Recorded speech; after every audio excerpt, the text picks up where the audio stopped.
Allô tout le monde, j'espère que vous allez bien. Aujourd'hui, la vidéo, c'est sur la culotte menstruelle. En fait, Geneviève et moi, en juin dernier, on était au festival. On a eu la chance de rencontrer Erika et Olivia. C'est les deux filles derrière Madame Levary, qui est une marque de culottes menstruelles. Justement, en parlant avec eux, on s'est rendu compte qu'on commence à être peut-être un peu plus à l'aise, on commence à plus s'apprivoiser peut-être avec la coupe menstruelle. Ce qui est par rapport avec la culotte menstruelle, c'est pas tout le monde encore qui est à l'aise avec ça. J'avais envie peut-être de plus approfondir le sujet. D'où peut-être part ce malaise-là, cette peur-là, ce dégoût-là. Puis on en est venu peut-être à le fait qu'il y avait encore un manque d'éducation face aux menstruations. Puis on avait envie justement d'en parler, de démystifier certaines choses, de voir c'était quoi la vision puis le message de Erika et Olivia, parce que eux, ils ont vraiment un message positif face au cycle menstruel des femmes, puis c'était super intéressant de connaître leur point de vue là-dessus. Il y a encore, c'est ça, il y a encore un genre de dégoût parfois, il y a comme une culture un peu cachée des menstruations, on n'en parle pas trop, parce que justement, on n'est pas tout à fait à l'aise avec ça, c'est notre corps, mais on n'est pas tout à fait conscient de ce qui se passe justement dans ces moments-là. Puis Geneviève et moi, on dit souvent qu'on a envie justement que les gars aussi, les hommes, les garçons, ils soient inclus dans le discours pour justement peut-être faire diminuer le tabou autour des menstruations, que ça soit pas juste une culture secrète qui appartient juste aux femmes. Pour que ce soit un discours ouvert, pas de dire que tout le monde devrait passer à ça demain, mais c'est juste de voir c'est quoi la transition qui serait peut-être possible, s'informer, parce qu'on sait qu'en étant mieux informé, mieux éduqué, bien, on peut faire des choix qui sont plus éclairés. Donc, on avait juste envie de vous partager ça. Donc, si ça vous intéresse, écoutez la suite. Puis, n'hésitez pas à partager et de vous abonner aussi. On va vous faire d'autres contenus très bientôt. Donc, merci beaucoup. Donc, Madame Levary, c'est une marque de culottes menstruelles qui est québécoise. On est les deux fondatrices. Et donc, la culotte en tant que telle, elle change la vie parce qu'elle est plusieurs fonctions. Donc, celle de jour, portée seule, c'est comme un protège-dessous. Fait qu'à l'intérieur, il y a vraiment l'équivalent de protège-dessous qui est inclus à même la culotte.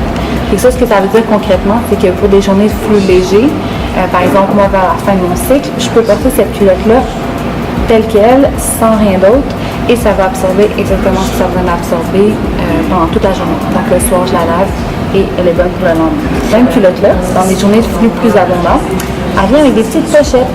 Et là, vous aurez compris que ça, c'est l'intérieur de la culotte. Et on peut venir insérer les serviettes amovibles à l'intérieur. Donc, on augmente la protection à un niveau qui serait l'équivalent d'une serviette sanitaire régulière. Je dis régulière, mais c'est un petit peu plus, mais c'est pour y aller conservatrice. Et donc, chaque culotte de jour vient avec 3 inserts, ce qui permet de changer au fur et à mesure de la journée la serviette amovible, comme si c'était une serviette hygiénique en plastique, mais au lieu d'être en plastique et d'être jetée, c'est en tissu, c'est lavable, réutilisable. Celle de nuit, c'est un modèle, dans le fond, comme la nuit, on se lève pas pour aller changer une serviette. On a décidé d'intégrer le tout à même la culotte. Donc, la protection est vraiment cousue dans la culotte. S'il n'y a pas vraiment d'insert à changer, on fait juste enfiler la culotte le soir et on peut dormir sur le dos, sur le ventre, par les poils, c'est ma petite ligne. Donc ça monte plus haut derrière parce qu'avec la gravité, les fluides ont tendance à remonter. Donc à ce moment-là, c'est vraiment très sécure, anti-fuite, puis c'est vraiment le confort quand on file ça le soir. C'est vraiment génial. Puis le lendemain matin, on fait juste la mettre à l'eau froide, on exprime, on enlève l'excédent, on jette cette eau-là et on refait un lavage soit à la main ou à la machine. Pas plus simple, pas plus difficile que ça. La culotte menstruelle est vraiment faite pour remplacer tampons, serviettes, copes, tout ça. Donc c'est vraiment, on n'est pas obligé de, c'est pas comme juste un backup, ça peut être vraiment un moyen en soi. La seule différence, dans le fond, c'est au niveau, si quelqu'un a un flux plus abondant, moins abondant, c'est qu'il va changer la serviette plus ou moins souvent. Donc, pour les femmes qui ont vraiment un flux très abondant, au lieu d'utiliser 3 serviettes par jour, ils vont peut-être en avoir besoin de 5. Mais la serviette, il n'y en a pas une qui est plus abondante ou moins abondante. C'est vraiment la même absorption qu'une absorption régulière. Après, c'est juste de la changer plus souvent. Bon truc, si vous êtes vraiment réticente, nous on conseille, essayez-le la première fois quand vous êtes chez vous. Comme ça, vous pouvez gager, parce que ça reste un outil, fait que savoir quand est-ce changer le pad. Vous habituez au feeling, parce que c'est sûr que si vous êtes habitué à des tampons ou des choses internes, il va falloir se réhabituer au fait que ce soit en contact. Mais si vous utilisez déjà des serviettes sanitaires, vous allez juste être déjà vendu après la première utilisation, c'est certain. No doubt. Oui, effectivement, nous, Madame Levary, on dit toujours que c'est la meilleure amie de la COP. Et avec raison, parce qu'en fait, la COP, c'est un super bel outil. Les deux, on l'a porté, les deux, on a aussi aimé notre expérience de COP. Mais dans un cycle, si vous êtes comme nous, c'est pas pendant tous les jours du cycle que j'ai envie de porter la COP. Comme c'est vraiment une méthode interne, je sentais le besoin de laisser le flux naturel de mon corps s'écouler et non pas stagner à l'intérieur. Et après 3-4 jours de COP, mon corps, j'ai une sensation que j'ai pas envie de m'introduire un objet. C'est comme il y a une certaine fatigue là. Les débuts de flux où tu as vraiment genre juste un tout petit peu de... En fait, oui, c'est la COP a des risques avec les chocs toxiques, beaucoup moins que le tampon. Ça, c'est clair. Mais il y en a quand même parce que si on regarde la petite cope de silicone, le sang, il rentre dedans, mais il peut rester du sang sur les côtés. Donc, ce sang-là qui est sur les côtés, qui ne rentre pas dans la cope, peut développer la bactérie qui est à la base du choc toxique et donc rentrer dans les tissus et aller dans ton sang directement parce qu'elle n'est pas rentrée dans la cope.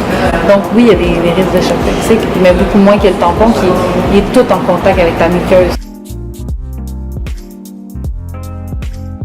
Qu'est-ce qui a fait que je vois les menstruations plus positives, puis le message que j'aimerais passer aussi en lien avec la société dans laquelle on vit. T'sais, on vit dans une société qui est très encore, même si de moins en moins, qui a un beat très patriarcal. C'est comme on travaille, on est supposé être pareil tout le temps, donner la même efficacité, être tout le temps énergique. Donc, on vit dans un monde où on est attendu de nous à ce qu'on soit toujours égal. Pour les femmes, on est toutes sauf égales. On a un cycle qui suit la lune. Donc, à chaque mois, on passe par 4 phases, plus ou moins. Donc, dans ces 4 phases-là, on a des changements, on va être différents. Il y a des moments qu'on va être super énergique, genre bien plus que la moyenne. D'autres fois qu'on va être vraiment intuitif, on a besoin d'être à l'intérieur, mais toutes ces phases-là ont des forces à société.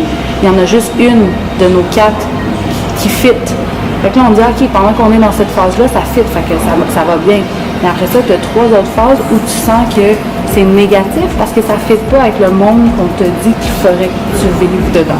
Tandis que les hommes, eux, ils sont solaires, donc c'est sur 1 an. Donc oui, ils vont avoir des phases du cycle, mais comme c'est plus allongé, ben, ça paraît moins, ils ont moins ça revient moins vite, mais ils ont quand même un cycle au niveau solaire. Moi, je pense que le positif-négatif, c'est un lien avec la société dans laquelle on vit. Peut-être que la société va changer, va nous permettre, nous les femmes, de plus, là j'ai on est en tête, là, mais de plus comme s'approprier nos 4 cycles sans essayer de comme faire fitter ça tout le temps dans une société qui est mono, métro, boulot. Si une fois on pouvait intégrer ces 4 cycles-là justement dans notre vie professionnelle, ça changerait aussi on va dire, je peux vraiment avoir des outils pour dire genre, ça c'est cette phase du cycle où je suis vraiment genre super active, donc c'est là que je vais mettre des réunions où je vais être genre faire des trucs publics, alors que si je sais que je vais dans un cycle près de mes menstruations, je vais pas prendre des réunions où je dois être genre full. Donc tu peux vraiment plus t'adapter. On pouvait prendre un temps d'arrêt pour le vivre, mais pleinement. Pas juste genre essayer de faire d'autres choses puis cope with it. C'est genre non, je le vis. Si on était capable de faire ça, ne serait-ce que quelques heures, une demi-journée, ça changerait tout le reste de notre cycle. On aurait moins d'SPM, on aurait moins de douleur pendant nos règles, ça durerait moins longtemps nos règles. Je sors ça de ma propre expérience, je sors pas un papier avec ça, mais je suis convaincue que si collectivement la norme, ce serait de dire les femmes, là, ils ont un cycle, ils peuvent créer de la vie, puis le moment juste avant, justement, qu'ils soient menstrués, donc le moment où ils peuvent créer de la vie, ils sont tellement lucides que there's no bullshit. C'est genre, si tu me dis quelque chose et que ça fait pas que tu viens de dire, c'est comme, je le sais que ça fait pas. Si toi, t'arrives, puis t'arrives avec une énergie bizarre, puis t'essayes de comme, je vais le sentir. Mais si on savait que c'était ça qui se passait, puis tout le monde praisait ça, ça ferait que quand t'es dans ta semaine, ça voudrait dire que t'aurais le droit d'être encore plus comme, parce que le monde accepterait ça, t'accepterais de le faire. On s'auto-autoriserait ce don-là qu'on a, en fait, qu'on n'utilise juste pas, puis qu'on est en train de donner en disant que c'est des SPM. la seule personne qui peut vouloir de votre bien, c'est vous-même. Puis whatever que le médecin va vous dire en vous donnant une pilule ou le tampon ou la coupe ou whatever, de juste rester gardienne de votre propre santé. Puis avec les menstruations, on est d'autant plus vulnérable parce que justement c'est un thème qui n'est pas trop parlé. C'est plus facile de se faire avoir, entre guillemets. Donc juste d'avoir cette conscience-là allumée, puis de faire les bons choix. Puis tu sais, faire le bon choix, ça commence par être informé.